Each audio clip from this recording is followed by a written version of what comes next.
হে ব্রহ্মদেব, আমাকে না মানব, না আসুর, না অস্ত্রর, না কোনো চারপাবালা জানোয়ার মারতে পারে, এই বরদান দিন। যে আসুরিক শক্তিকে কোনো অস্ত্র স্পর্শ করতে পারে না, যে অসুরকে কোনো দেবতা এমনকি ত্রিদেব পর্যন্ত পরাজিত করতে অক্ষম, তাকে কিভাবে ধ্বংস করা সম্ভব? এই প্রশ্নই আমাদের নিয়ে যায় ভ্রমরী দেবীর এক বিস্ময়কর কাহিনীর দিকে।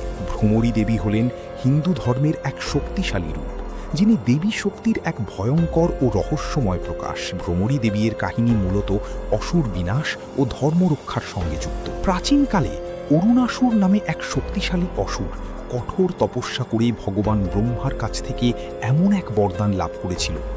এই বরদান অনুযায়ী কোনো মানুষ, দেবতা, অসুর বা অস্ত্রশস্ত্র, এমনকি কোনো দুপাওলা বা চার পাওলা জীব তাকে হত্যা করতে পারবে না। এবং সবচেয়ে বড় ব্যাপার হলো, অরুণাসুর ছিল এক বহুরূপী গিরগিটি, যার মাথা গিরগিটির আর ধর মানুষের। বরদানের ফলে সে ক্রমশ অত্যাচারী হয়ে ওঠে এবং দেবতা ও ঋষিদের উপর অত্যাচার শুরু করে। দেবতারা তার ভয়ে স্বর্গ ত্যাগ করতে বাধ্য হন। ভগবান মহাদেবের পরামর্শে অসহায় ও পরাজিত দেবতারা তখন দেবী আদিশক্তির শরণাপন্ন হন। দেবতাদের প্রার্থনায় সন্তুষ্ট হয়ে দেবী এক বৃহৎ ভ্রমর, যার মাথা একজন দেবীর এবং ধর ভ্রমরের, এই রূপই হল ভ্রমরী দেবী।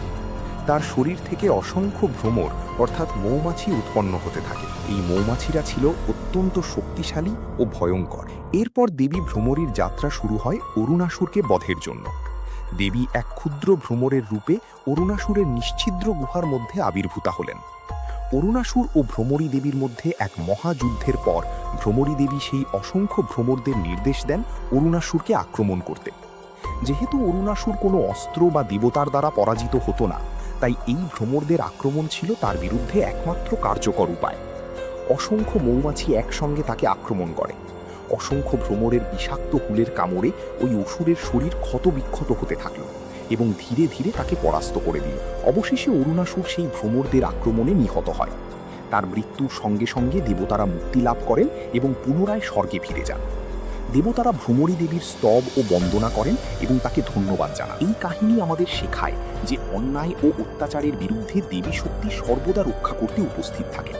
কখনো কখনো সমস্যার সমাধান অপ্রত্যাশিত পথেও আসতে পারে, যেমন এখানে অস্ত্র নয়, ক্ষুদ্র মৌমাছিরাই হয়ে ওঠে অসুর বিনাশের কারণ।